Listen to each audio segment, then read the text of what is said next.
A Rádio USP apresenta USP Analisa. Meia hora analisando assuntos atuais que envolvem a vida do cidadão e da universidade, sempre com um convidado especial.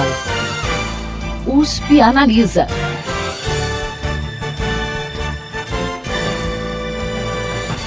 Ter acesso à informação é fundamental para que as pessoas possam exercer plenamente sua cidadania. Isso também passa pela comunicação feita pelos órgãos governamentais e pelos agentes públicos, até para que o cidadão esteja ciente do que acontece na administração pública e cobre os seus direitos. Para falar sobre essa comunicação e também sobre uma vertente específica ligada ao direito à água, USP Analisa desta semana conversa com o professor do Departamento de Ciências Humanas da Faculdade de Arquitetura, Artes e Comunicação da Unesp Bauru, Danilo Rothberg. Professor, seja bem-vindo ao USP Analisa. Obrigado pela oportunidade. Hoje estamos fora dos nossos estúdios, estamos aqui na sede do Instituto de Estudos Avançados e o senhor está aqui para a Feira do Livro de Ribeirão para participar da mostra Ecofalante, certo? Sim, isso mesmo. Professor, quando a gente fala em comunicação pública, para quem não é dessa área, normalmente existe uma confusão com propaganda política. Como que a gente pode realmente definir a comunicação pública? A comunicação de interesse público que atinge a necessidade em geral das pessoas sobre a gestão de políticas públicas, que tem um impacto direto sobre esferas de saúde, educação, assistência social, previdência, e é uma comunicação que não é influenciada necessariamente por realizações específicas de governos, né?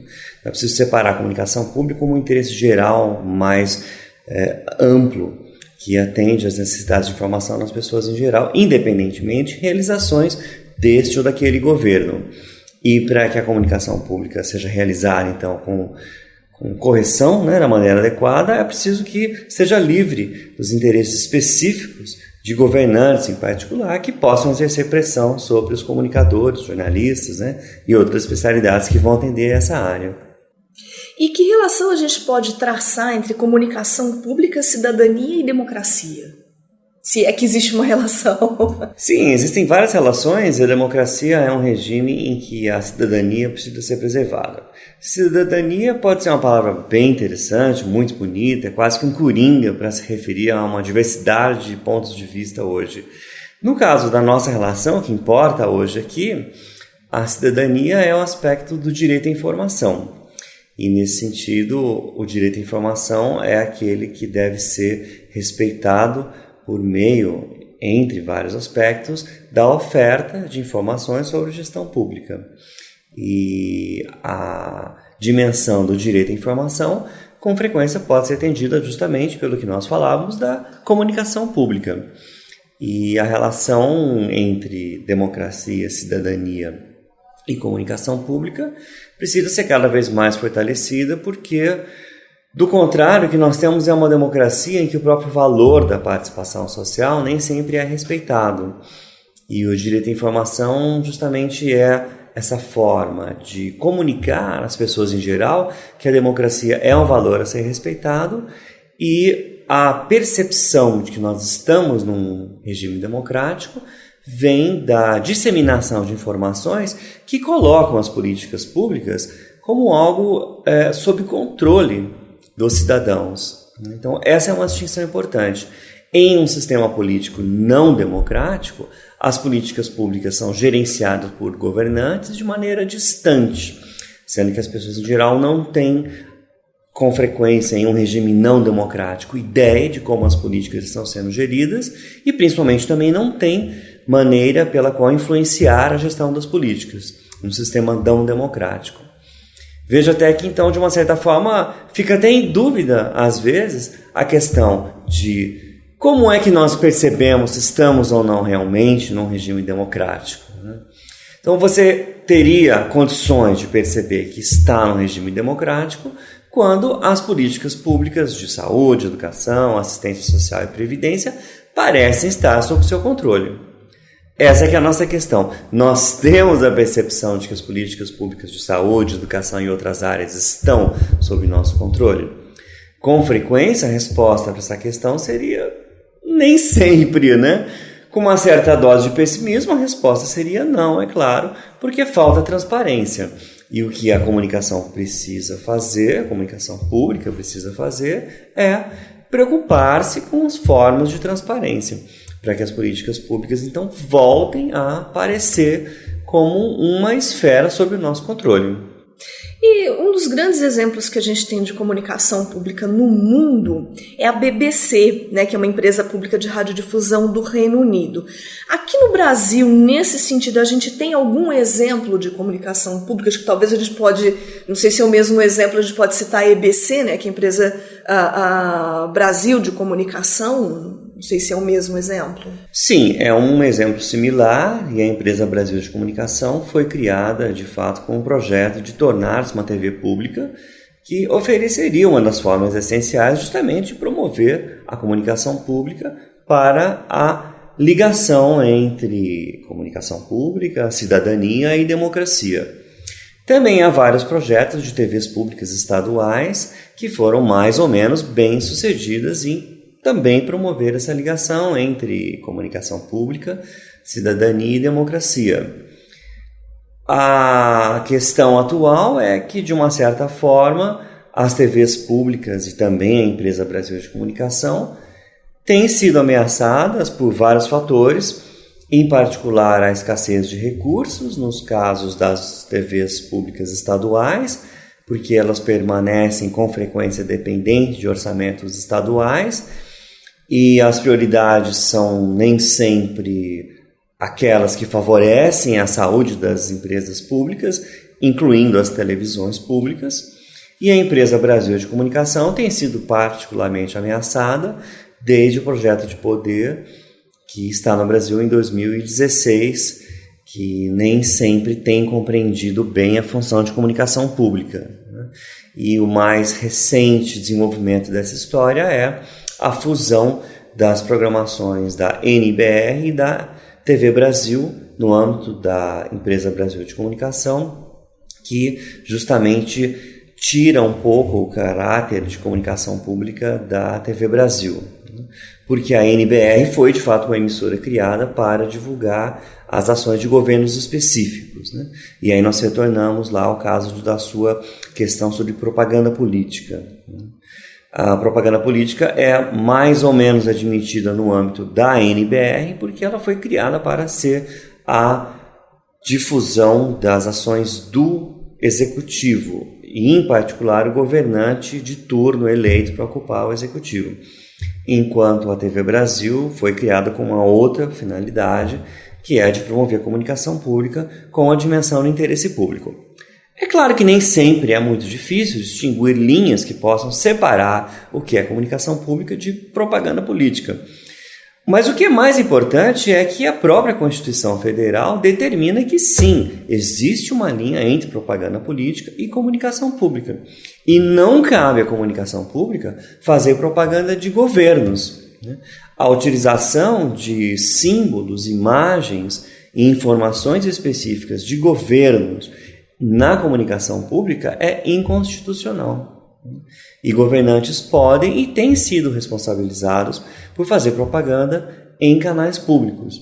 Assim como a nossa TV Cultura, a TV pública estadual, não está autorizada a fazer propaganda do governante de turno, também a TV Brasil não está autorizada a fazer propaganda do presidente da República. Embora ele tivesse sido eleito para ser o chefe dela, é preciso ter uma independência. E voltando à sua questão, novamente, a BBC é o exemplo do Reino Unido em que uma complicada engenharia de gestão tornou possível a separação entre propaganda política e comunicação pública. O modelo da BBC é parecido com, por exemplo, da TV Cultura ou da TV Brasil, ou a gente tem uma diferença entre eles? O modelo da BBC no Reino Unido é bastante diferente do nosso. Mas também não é um modelo que foi inventado do dia para a noite. O modelo britânico é resultado de um longo processo de evolução, também não pacífico, em que houve grandes debates desde a sua fundação em 1922. O modelo hoje é aquele em que há uma taxa arrecadada paga diretamente pela própria televisão pública. É uma taxa que não passa pela gestão de governantes. Isso faz com que o público tenha certa consciência maior da responsabilidade da TV pública perante ele próprio, cidadão que paga essa taxa. Então é uma estrutura complexa que permite a tal independência entre governante e gestão independente da TV pública. Em termos de programação, não muda muita coisa.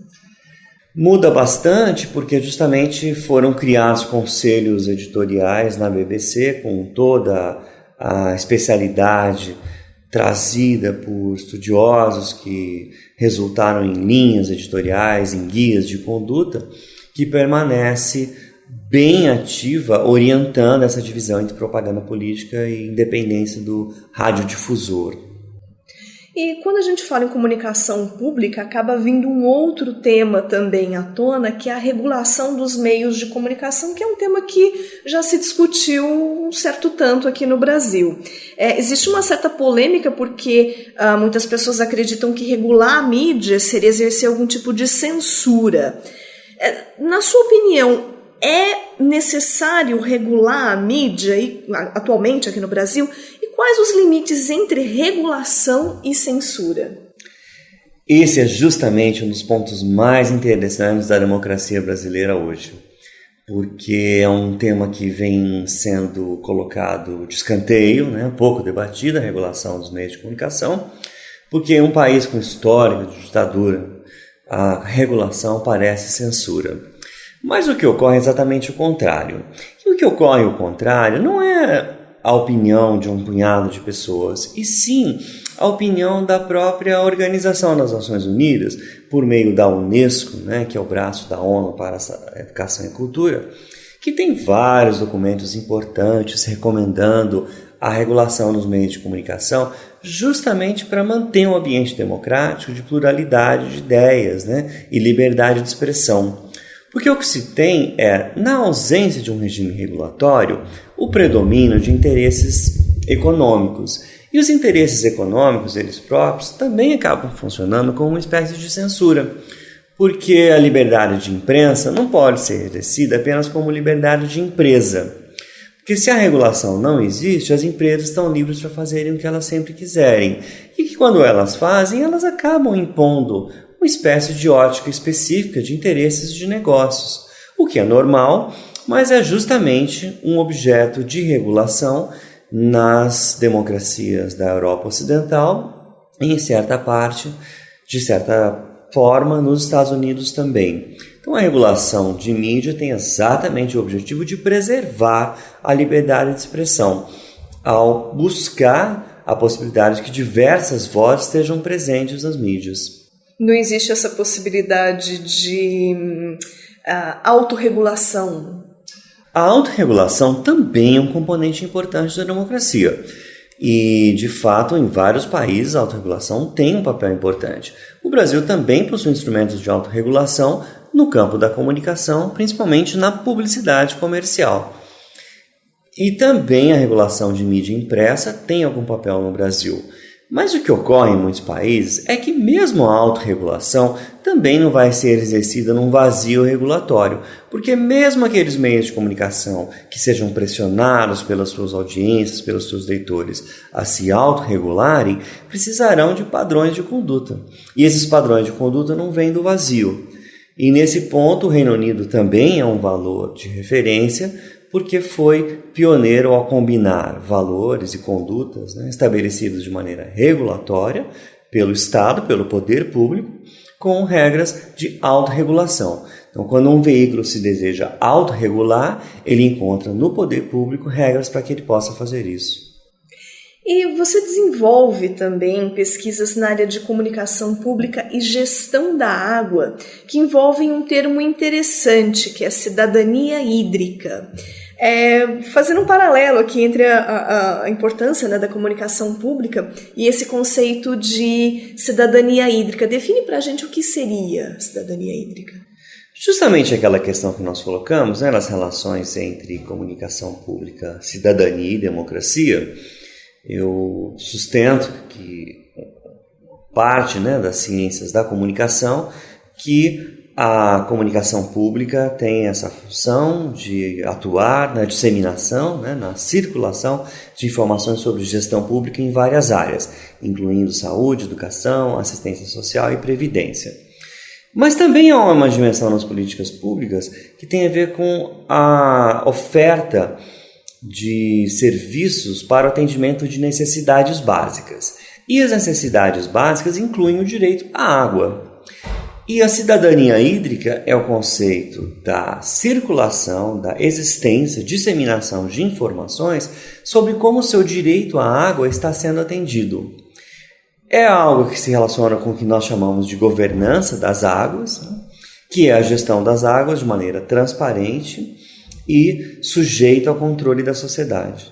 E a cidadania hídrica é exatamente a circulação de informações que torna impossível aos cidadãos saber como seu direito à água está sendo atendido pela disseminação, a oferta de informações sobre a produção de água, sobre a eficiência dos serviços de saneamento, como ocorre a coleta e o tratamento de esgoto da sua casa, como simplesmente pode ser mantido o atendimento do direito à água no futuro, num cenário em que há efeitos de mudanças climáticas, eventos extremos no clima, e nós sabemos que não é simples garantir o direito à água. E a cidadania hídrica é o que pode nos permitir a existência de informação para nosso direito à água ser atendido.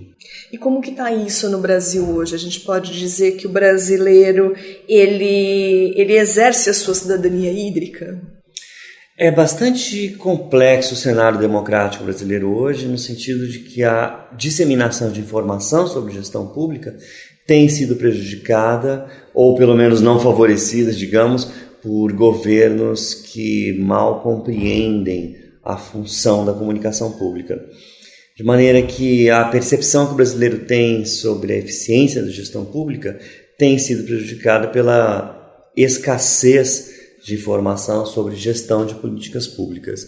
E a cidadania hídrica acaba sendo mais uma dimensão prejudicada pela escassez de informação.